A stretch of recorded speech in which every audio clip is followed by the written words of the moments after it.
Hello everyone, আজকে আমি সকালে ঘুম থেকে উঠে প্রথমে ফ্রেশ হয়ে তারপরে খেয়েছিলাম একটা গ্যাসের ট্যাবলেট ফার্স্ট। কারণ এটা আমার দৈনন্দিন রুটিনের প্রথম খাবার এখন এই সময়টাতে। কারণ আমি গ্যাসের ট্যাবলেট একদিন না খেলে আমার বমি হয়ে যায়।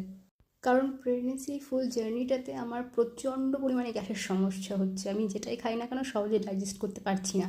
তো এটা আমার খেতেই হবে। তো তারপরে আমি একটু মুখে বেসন লাগিয়ে স্নান করতে গেছিলাম, কারণ মুখে থেকেই ভালোই পিম্পলস বেরোচ্ছে এবং দাগ হয়ে যাচ্ছে সেগুলো। তো স্নান করে এসে আমার খিদে পেয়েছিল, তাই খেতে বসেছিলাম দুপুরবেলা। সকালে আর কী খেয়েছিলাম সেটা তোলা হয়নি। তো দুপুরে ভাতে ছিল মাছের ঝোল, ডাল, সজিনার ডাঁটা, শাক আর একটা উচ্ছে আলুর চচ্চড়ি মতো। তারপর খাওয়া দাওয়া কমপ্লিট করে আমি উপরে এসে খেয়েছিলাম আমার ক্যালসিয়ামের ট্যাবলেটটা। আর তারপর বেশ কিছুক্ষণ একটু ঘরের মধ্যে হাঁটাহাঁটি করছিলাম, কারণ এই সময় খেয়ে পড়ে শুলে খুবই কষ্ট হয়। এই সময় বলে না, কোনো সময় খেয়ে পড়ে শুতে নেই, কিন্তু তাও এই সময়টা বিশেষ করে বেশি কষ্ট হয়। কয়েক পাক হাঁটাহাঁটি করার পরেই আমি ঘুমাতে গেছিলাম। তারপর ঘুম থেকে উঠে ঘরে ছিল কেক, আর সেখান থেকে আমি 2-3 স্লাইস খেয়েছিলাম কেকের। আর তারপরে নিচে গিয়ে খেয়েছিলাম লেবু। আর ওখান থেকে গেছিলাম মায়ের বাড়িতে। মায়ের ওখানে গিয়ে মাকে বললাম একটু চাউমিন বানাতে, তো দিদা বানিয়ে দিয়েছি।